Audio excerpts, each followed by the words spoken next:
Hi guys, welcome back to my channel. Today I'm going to show you how to paint flowers with watercolor easily. In fact, watercolor is one of the most popular media for painting flowers. So today I'll demonstrate some basic techniques that you can use for any flower painting. For this tutorial, I'm going to paint some tulips. I'll also use some colored pencils at the end for some fine detailing. But before we begin, I just want to thank Skillshare.com for sponsoring this video. Some of you may have already heard and took classes from Skillshare before, but for those who haven't heard, Skillshare is an online learning community for creators with more than 15,000 classes in fine art, illustrations, photography, animations, and several other creative fields. I have watched several classes from Skillshare before, mostly watercolor tutorials since I'm fairly new to this medium. And what I really liked about them was they were well explained and categorized into several lessons for easy understanding. And most of those tutorials were more than 1 to 2 hours long also.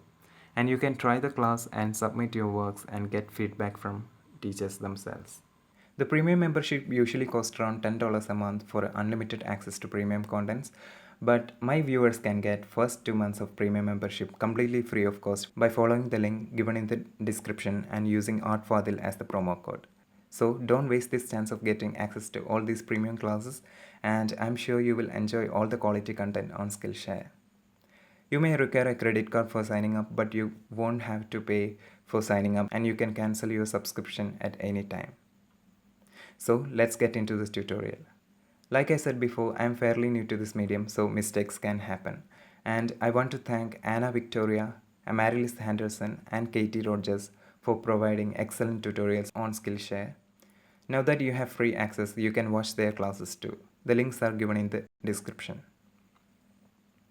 So I'm going to paint some tulips today. I have listed all the art supplies used for this tutorial below. You can check that out. As you can see, I have painted some leaves already, but I will show you how to paint these leaves in real time now. I'm using a technique called wet on wet for most of this painting. As per this technique, you should wet the area that you are going to paint beforehand. And when you apply some paint over that area, the paint will spread beautifully. You can mix some colors on the paper itself and they will blend together on its own. So it's a bit unpredictable where the colors are going to end up. But you can control the flow by adjusting the amount of water you use, and you can guide the colors with the brush itself. So if you are painting over a wet paper, the paint will spread over a large area, and if you are painting over a relatively dry area, the paint will only spread a little bit. And if the paper is completely dry, the paint will stay where you applied it without spreading. I want this painting to have the beauty of that wet on wet spread of colors, but at the same time I want to add some fine details as well. So what I'm going to do is to use the wet on wet technique at first as the base layer and then add details on top when the paper is relatively dry. Here I am applying some water to wet the paper within the outline. After that I am applying a light green color as the base color. You can see that the color spreads uniformly. If you think the water is in excess, you can always use dry brush to lift the water from the paper, or you can use a tissue paper also. Now I am applying another layer with the dark green. In this painting, the light source is on the right side, so I want the right side to be lighter and left side to be darker. So once the paper is nearly dry, I am applying the second layer with the dark green. Since the paper is not completely dry, the paint will spread but only a little bit. If we are applying this dark green when the paper is still wet, the paint would have spread completely and covered the light green we painted before, especially because of the small size of this area. But still the dark green spread almost till the other side. So I'll just use light green color again to the right side to correct it. This way you can adjust the colors by adding a color or lifting the excess color from the paper while it is still wet. And when it becomes dry, the colors can get lighter. So if you need some saturation, you can always go back and paint over it again. This way I painted the leaves completely by using this light green and dark green color. For some areas where the shadow was stronger, I even used some dark blue and Payne's gray to get a deeper dark color. You can see that the edges are not that sharp at this stage. It is because I used a fairly large brush to paint them all. You can go over it and make it sharp and detailed by using a small brush later. But I am going to do it with colored pencil at the end. Now that we have finished the leaves, let's see how we can paint the flowers.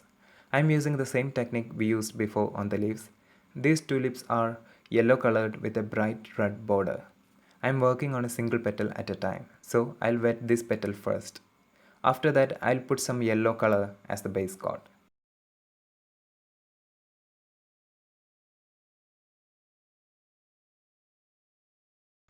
Now I'm applying some red color along the border of the petals. I'm applying the color only after drying the base coat because I don't want that red color to spread to that yellow.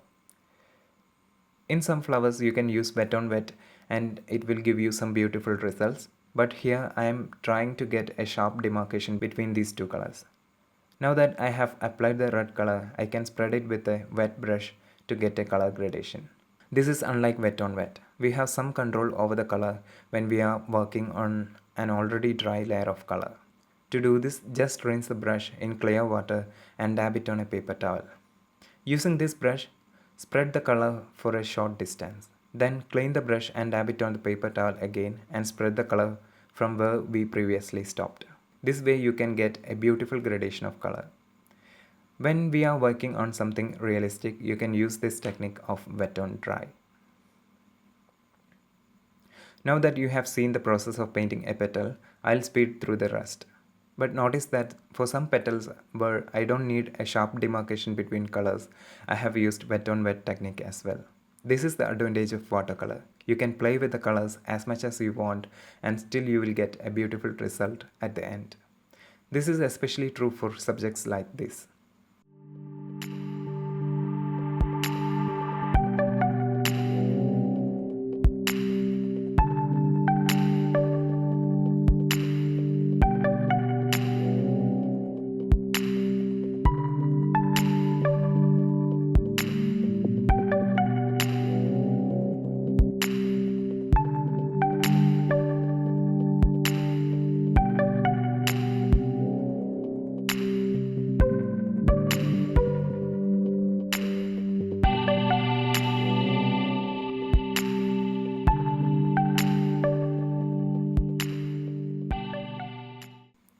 I have now finished all the flowers. You can see that I have added some dark details towards the edge of the petal as well. For adding such small details, you should use the wet on dry technique. Otherwise, that dark color may spread and ruin the painting. Now, for the flowers, I have to add some highlights to indicate the direction of light. I'll use a white pencil for that at the end. But you can also use white watercolor with a small quantity of water to add those highlights. Now I'm going to paint the background. For this I'm using several different colors, but I need those colors to blend without any hard edges. So I'll use wet on wet technique for the background also. You just have to wet the paper first and then apply the colors and spread with the help of a brush. Watercolor is usually very saturated while it is still wet, so it may fade in color when dry. To make it saturated, you can add more layers of colors. This way I'm painting the wall behind these flowers.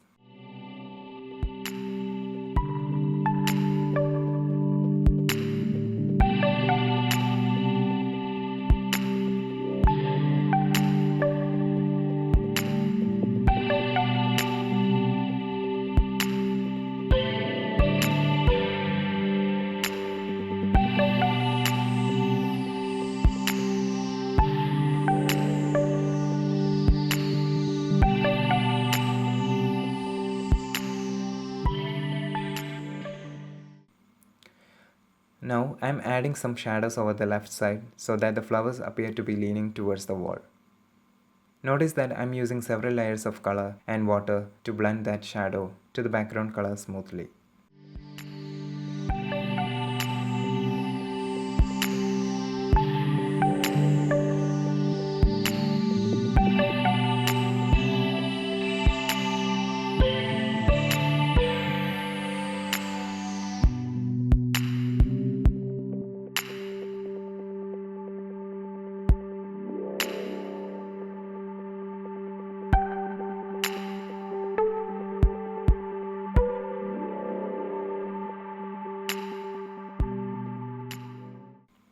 The painting is almost finished now. We have to add some last minute details to this painting such as highlights.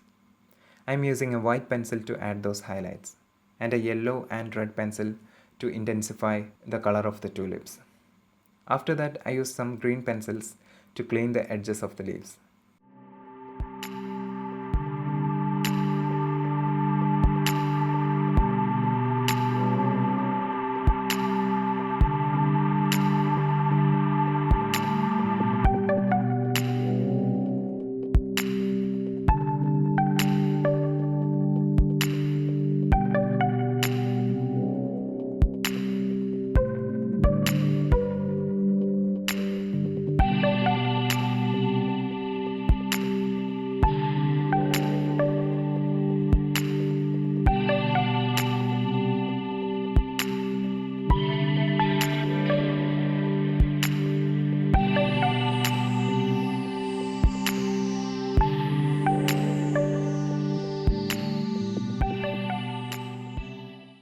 Now the painting is finished. You can try these methods on a scrap paper and you will get the idea how wet on wet and wet on dry techniques can help you paint a realistic flower. So that's all for today. Thank you so much for watching, and don't forget to subscribe to my channel for more art videos like this, and you can follow me on all social media linked below.